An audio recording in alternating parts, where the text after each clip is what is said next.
Welcome to the Creative Play and Podcast Network. Join us as we share our favorite RPGs, one-shot games, tabletop games, reviews, and convention panels. Sit back and enjoy the show.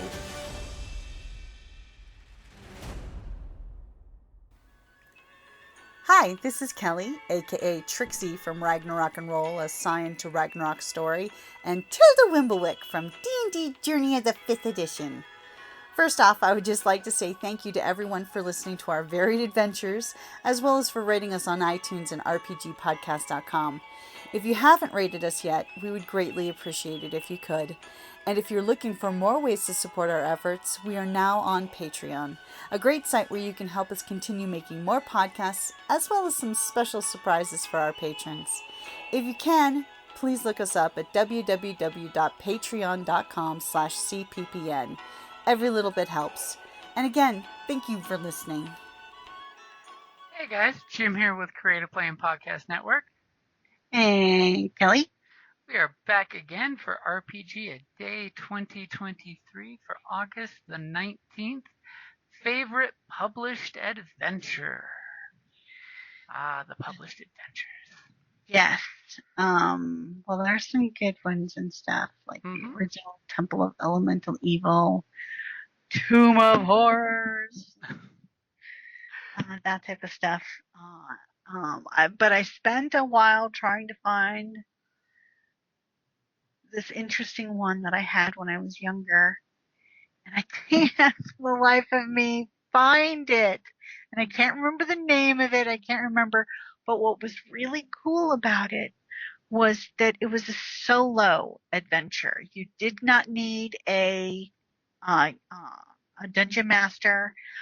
It had a map, it had adventure, and you had the clues and stuff, and you couldn't cheat exactly because it was written in that red ink, so you couldn't read it unless you put a red film over it, and they gave you a little card that had a red plastic, like a, film. So like the 3D goggles where you slide Exactly. it in the pocket and you can now reveal what the answer is in the card. Exactly.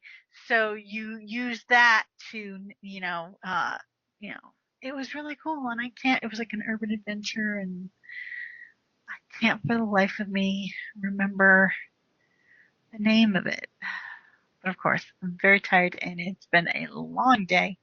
But God, I started looking for it, but I couldn't find it. So, but I will keep an eye out. It's gonna keep eating you up till you come up with it. It is. It so is. I mean, there's been a few different things. You use those cool little reveal windows where you'd slide it in there and you could see the answer without, cheating ahead type of deal. Yeah, but it was really nice because then, if you didn't have a group or anything, you could still, play. Mm-hmm. I thought it was, a lot of fun. And I never completely finished it because I lost the card. Nothing worse than losing the one piece you I need. know, you lost that piece, but it's like I could have fixed it, but then by then I kind of put it away, and then I never went back to it, and now for the life of me I don't know what happened to it. So, but of course, there's been many years in between. So, but how about you? For me, I will say the most recent one would have to be the Lost Mines of Phandelver, which, coming up on their anniversary shortly.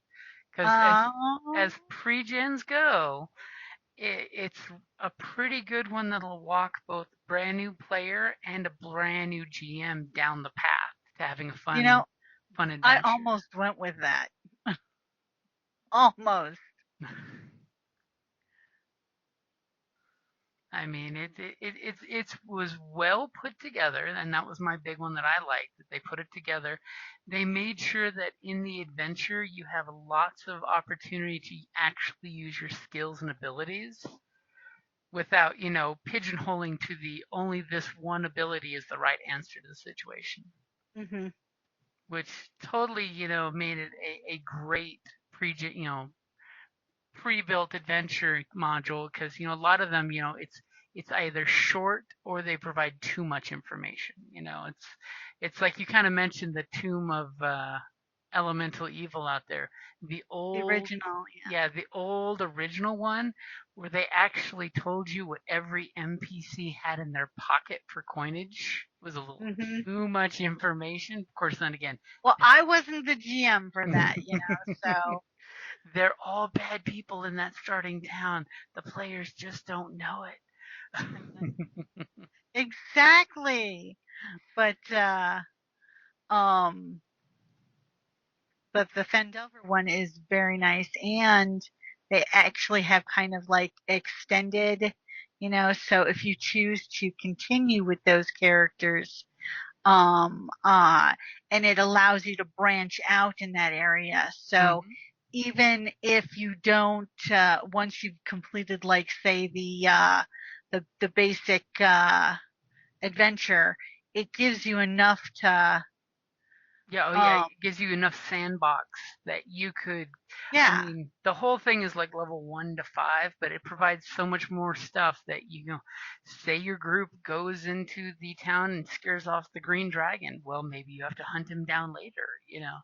It definitely provided enough mini encounters around town as well as the NPCs and how the group could bond with them, or the flaws and backgrounds, how you could bond. Like, let's be honest, the pre-gen that's the noble that wants to go fix up Vandover Manor, which happens to be full of the redcoats right now, the red cloaks. Yeah.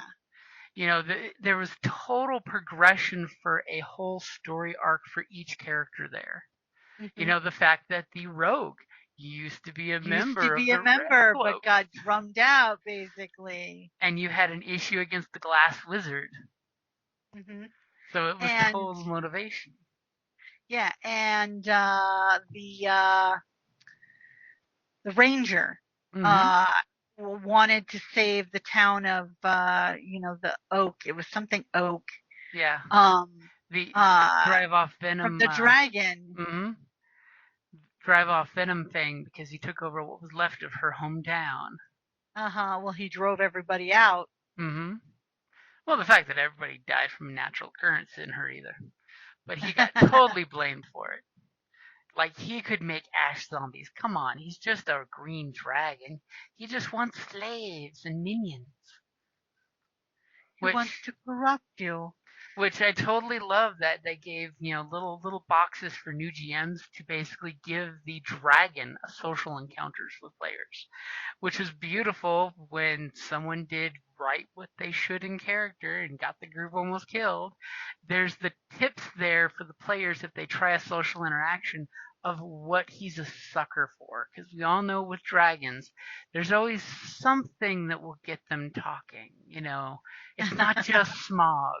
All of them want to talk. They don't want to just eat all the knights out there. Every Well, dragon's some of them got do. a shtick. Well, you eat Some of the them knights, do. then you talk to the horse.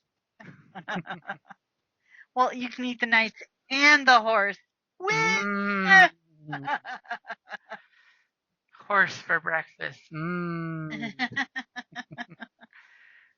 Well, If you. it holds better than the humans. Mm-hmm.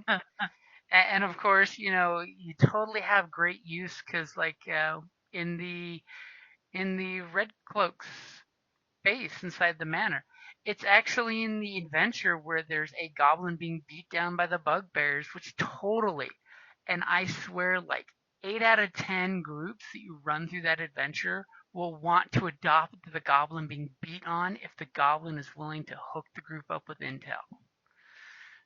Plug. We adopted him. Hmm Oh, Lady And Coraline others. so adopted him. Yeah, we did. But Well, yeah, she didn't adopt them so much as made them into valets. Um, and one of the things I loved in there is they actually added, like, it wasn't just quick static ambush on the side of the road. However, it starts with that. You know, you have this great deal of, oh, nobody's on watch? Okay, fine. And the ambush happens. But the fact that the encounters, each encounter had some great interaction with the environment. Like the Goblin Cave, where they have that pond that they've built up that they can just knock out the gate and flood the cave out. You know, that's totally a cool little inventive goblin way of protecting yourself. You know, besides, how many goblins did they probably drown while doing that? Well, almost got a halfling. Mm-hmm. I can't believe I rolled those 2 ones. And I hadn't played a halfling before. Mm-hmm. So I totally forgot that I can reroll 1. Oh my god, I almost drowned. And of course, you know, I do have a secondary mention besides D&D. I'll totally throw out there the Edge of Empire starter set, the Escape from Mos Shuta. Yeah. That's a really great sandbox adventure to teach your players how to play the Edge of Empire with the narrative dice, because it does a couple shortcuts in the first few fights to make it easier for your players. You know, it just totally gives you your initiative order so they can learn how initiative works before you roll initiative and do it in a real fight.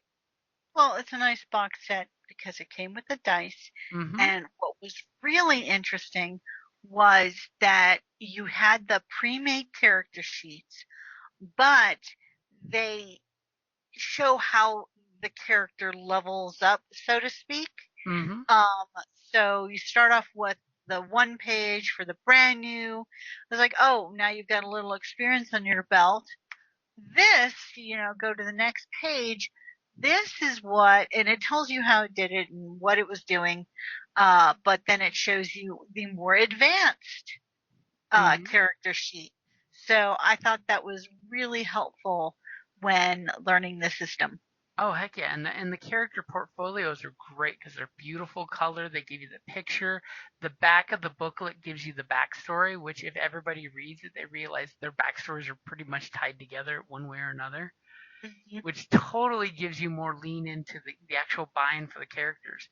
But the big thing, too, is it also breaks down what your character can do on their turn, you know, with the whole action, maneuver, and incidentals, which really helps your players and gives you that picture showing you what the success looks like, the advantage looks like, the triumph, and all the negative stuff. So you can look at the dice and look at your portfolio and realize, okay, this takes out this takes out this. And it really does guide you to, you know, getting a cool adventure. And of course, I kept that one character for a few years that it was started out in there. So yeah, I very much enjoyed, and you know, I still like that character, but oh heck yeah, and it's beautiful in that it the smuggler guy is in trouble with the hut because he crashed another one of his ships. The repair droid totally knows that the Trandoshan bounty hunter ship is at the dock and what part is needed to get it flying again. The Wookiee totally knows, you know, that he wants to kill the Trandoshan, who just happens to may or may not be there, depending on how the group plays it. Well, I mean, Trandoshans and Wookiees tend not to get along. Yeah. But wasn't it also he was the Wookiee was also a fighter, a gladiator for. Yeah, he was a slave that convinced the droid, the medical droid, who's medical and technical droid, to cut him free, and he would get him out of there, being the muscle. Yeah. And then you have the first real mission is to get to the salvage guy in town and get, steal, or buy the missing MacGuffin part that the ship needs. And of course, then there was the whole, should we cause a droid rebellion? Because the guy was a jerk to his astromech. Which is totally you can trick him to get his astromech to giving you the part for free. You can trick him. You can intimidate him. You know, there's all kinds of different avenues you can take. And then you have to run off to Imperial Command and Control to get them to unlock the ship. That was the, you know, either slice it or charm it. Mm-hmm. And then there's the whole, the stormtroopers have been called in last minute. And then you get the players to have that last fun run when, the Imperials have TIE fighters coming after you. And then somebody rolls way too well, and you don't even have to worry about that fight. And another cool thing about that, as a starter set, Fantasy Flight Games and now Edge Studios had a second chapter of the starter set's adventure called The Long Arm of the Hutt, which is where you guys realize that your ship can only get so far on the hyperspace fuel you have, and you'll need to refuel, and conveniently, there's a job you can do on Ryloth that will get you more fuel. Oh, didn't we? I think we did that one. You kind of glazed over it because we kind of bypassed it and went to the next part, which was when you go to the Toydarian planet. And you basically find out that your Hutt friend is doing shenanigans and you're going to screw him over.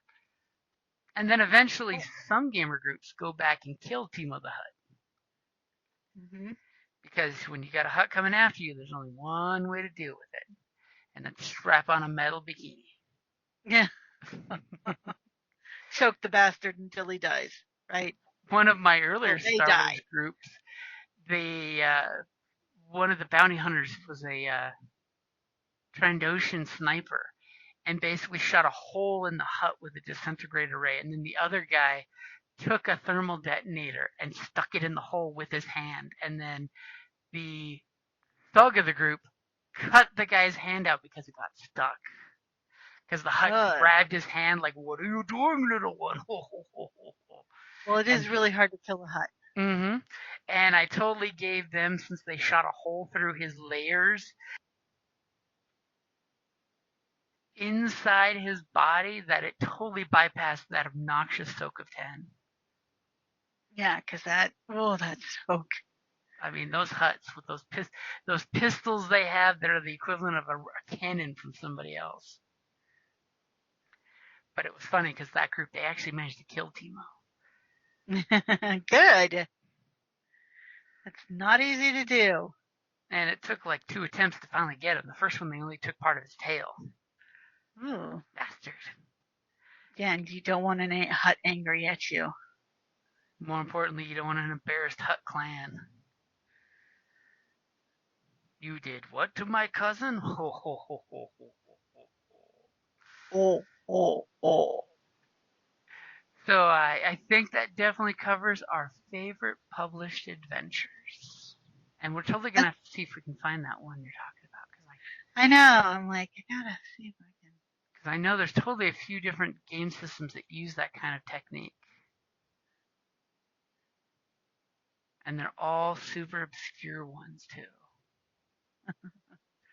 Alrighty, guys. Thank you for listening. And we will be back with a very poignant question for tomorrow regarding the future.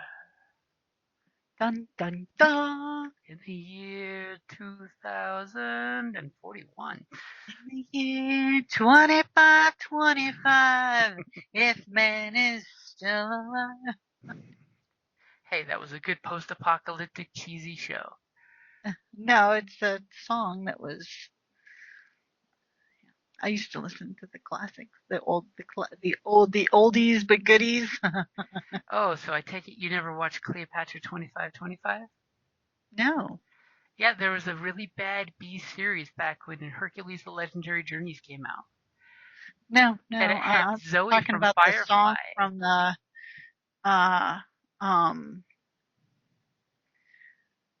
I think it was the 70s, not the 60s. Mm-hmm. But that song was their theme song for the intro. Oh. Really bad cheesy. Oh. Zoe was the head scavenger of these badass trio of gals. No, I wasn't familiar with that show. Oh, you have to look it up. Cleopatra 2525. Super cheesy. Super cheesy. Alrighty, guys. Talk to you later.